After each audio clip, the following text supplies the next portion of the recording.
মস্কোর রেড স্কোয়ারে অবস্থিত বিখ্যাত গুম শপিং মলে ঢু মারলে চোখে পড়বে চকলেটের মনোমুগ্ধকর এই দৃশ্য। থরে থরে সাজানো চকলেট, অ্যালিয়ঙ্কা, রেড অক্টোবর, বাবায়া ভুস্কির রঙিন প্যাকেট যেন এক একটি শিল্পকর্ম।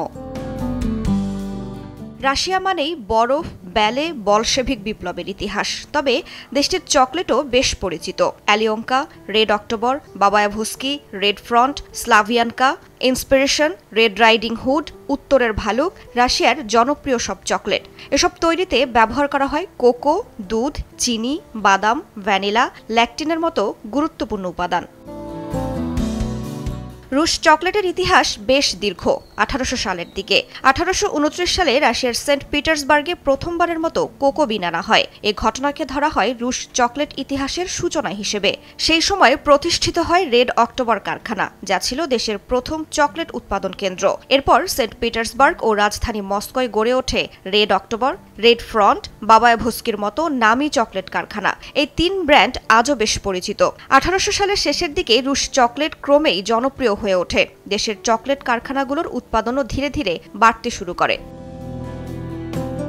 সোভিয়েত আমলে চকলেট শুধু মিষ্টান্ন ছিল না, বরং এক ধরনের গর্বের প্রতীক। ক্রেমলিন অতিথিদের দেয়া হতো অ্যালিয়ঙ্কা ব্র্যান্ডের চকলেট, যার মোড়কে রয়েছে স্কার্ফ পরিহিত শিশুর মুখ। মিল্ক চকলেট অ্যালিয়ঙ্কা বিশেষ ক্রিমি স্বাদের জন্য বেশ পরিচিত। বাজারে প্রথম আসে 1965 সালে। স্বাদ ও সাশ্রয়ী দামের কারণে দ্রুত এই চকলেট জনপ্রিয়তা লাভ করে। রাশিয়ার অ্যালিয়ঙ্কা, মিশকানা সেভেরে, রেড অক্টোবরের মতো চকলেটের সঙ্গে জড়িয়ে আছে রুশ ঐতিহ্য ও স্মৃতি। তাই তো রুশদের কাছে এগুলো নস্টালজিক প্রতীকও বটে। 2024 সালে রাশিয়া প্রায় $850 মিলিয়ন চকলেট পণ্য রপ্তানি করেছে, আগের বছরের তুলনায় প্রায় 8% বেশি। কাজাখস্তান, বেলারুশ সহ পূর্ব ইউরোপ, মধ্য এশিয়া, চীনে চকলেট রপ্তানি করে থাকে মস্কো। অ্যাগ্রো এক্সপোর্টের হিসাব অনুযায়ী 2030 সালের মধ্যে রাশিয়ার চকলেট রপ্তানি $160 কোটি ছাড়াতে পারে। পশ্চিমা নিষেধাজ্ঞার পর রাশিয়ার নিজস্ব উৎপাদন ও স্থানীয় ব্র্যান্ডে জোর দিচ্ছে।